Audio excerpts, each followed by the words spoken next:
Tenga mucho cuidado con algunas personas cuyo comportamiento puede ser característico de un psicópata integrado, aquel que, aún teniendo esta afección mental, es capaz de pasar desapercibido, ocultando sus rasgos habituales sin caer en la criminalidad extrema.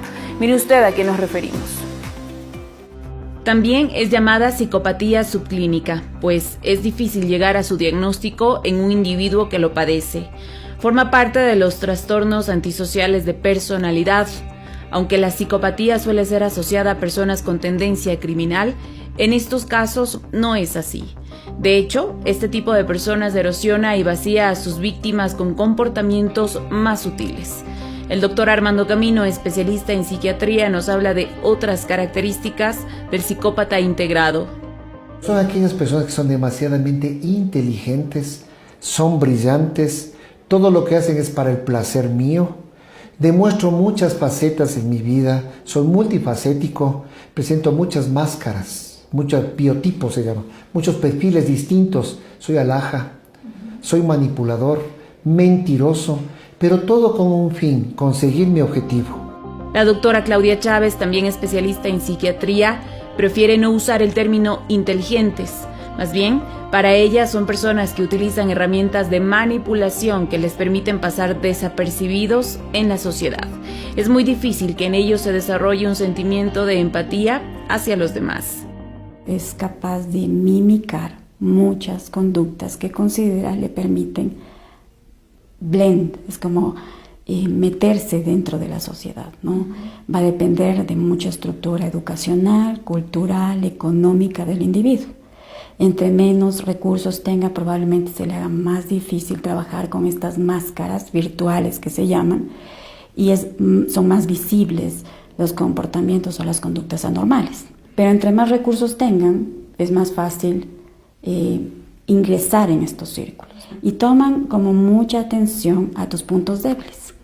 Eso es extremadamente útil para un psicópata, porque le permite meterte o meterse en tu piel y un poco hacerte sentir mal. Logra dominio y poderío a través de ello y logra finalmente lo que él quiere, porque el objetivo es personal, nunca es social ni familiar.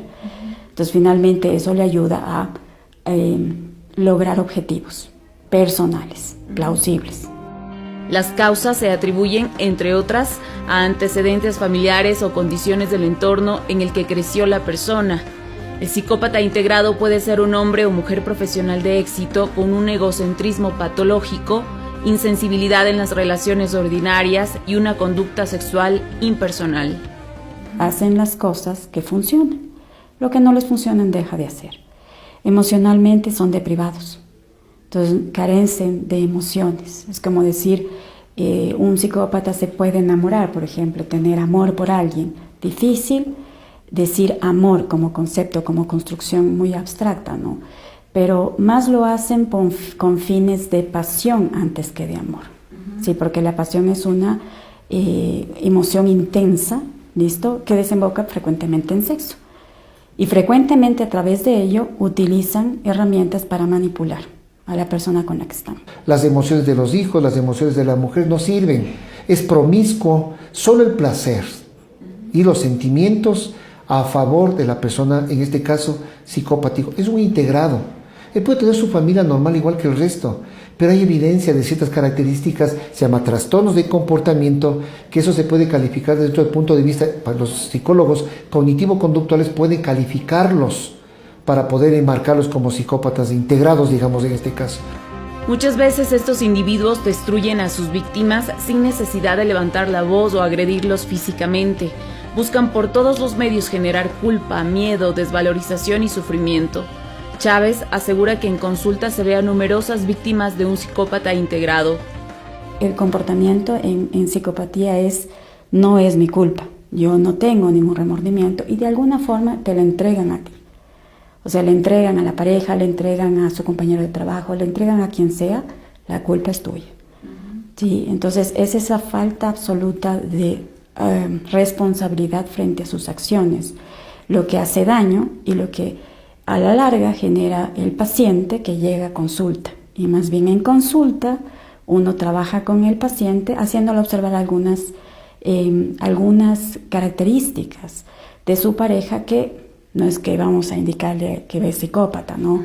Pero sí que pudiera mejorar si es que se alejara de estas personas. El psicópata planifica, programa, estructura y sigue un proceso. Tan esquemáticamente para evitar que se sucedan errores. A veces los errores que se encuentran en el psicópata es porque él mismo quiere y a demostrar que ese fue el error. El tratamiento para pacientes con este diagnóstico está encaminado a controlar la sintomatología como cuadros ansiosos o depresivos en adultos, pero en niños es más fácil abordarlos. Lo que se trabaja frecuentemente en edades tempranas es con terapia. ¿Listo? Porque aún en edad adulta las terapias en psicopatía pueden ser bastante complejas. Porque el psicópata imita.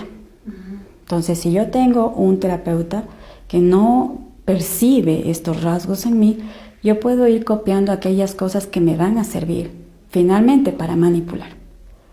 Pero no necesariamente para trabajar mi empatía. Por eso hay que tener mucho cuidado.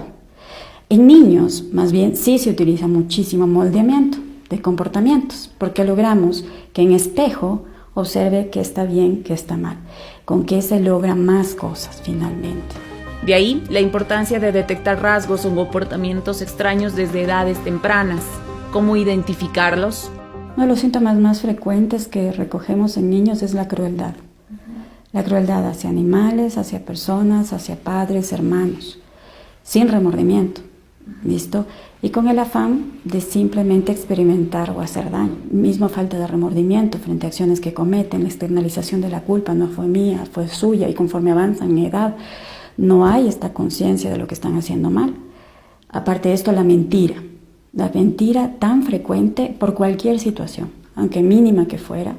La mentira suele ser un componente que es muy frecuente en las psicopatías, con el fin de salvarse de consecuencias mínimas o graves, porque todo niño puede tener alguna mentira, pero cuando son estructuradas en base a evitar una consecuencia, esto ya son rasgos que juntos van haciendo una clínica que es pertinente explorar un poco más.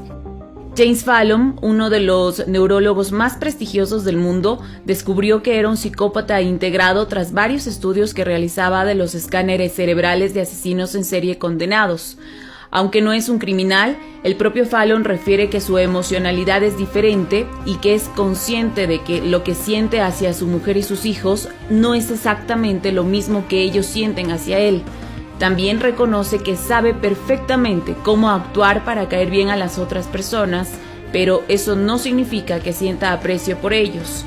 Destaca un tremendo sentimiento de venganza cuando otra persona le causa alguna molestia.